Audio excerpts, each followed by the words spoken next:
Hello అందరికీ.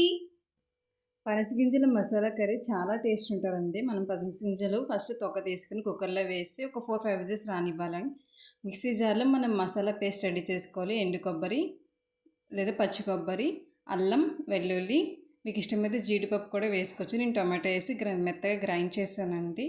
కడాయిలో oil, onions వేసి ఫ్రై చేసాక నెక్స్ట్ పనస గింజలు ఉడికినాయి ఇలా చిన్న ముక్కలు కట్ చేసుకోవాలి. ఆనియన్స్ ఫ్రై అయ్యాక మనం మసాలా పేస్ట్ వేసి పసుపు, ఉప్పు, జీలకర్ర పౌడర్, కొంచెం కారం వేయాలి. ఈ కర్రీకి అయితే మసాలా పేస్ట్ అండి చాలా టేస్ట్ ఉంటుంది. నెక్స్ట్ ఇవన్నీ వేసాక ఇంకా కొంచెం ఫ్రై అవనివ్వండి. నేనైతే దీనికి కాంబినేషన్ మేతి చపాతీ చేస్తున్నానండి. చపాతీ పిండిలోని మేతి వేసి కలిపేసి చపాతీ కింద రోస్ట్ చేస్తున్నాను.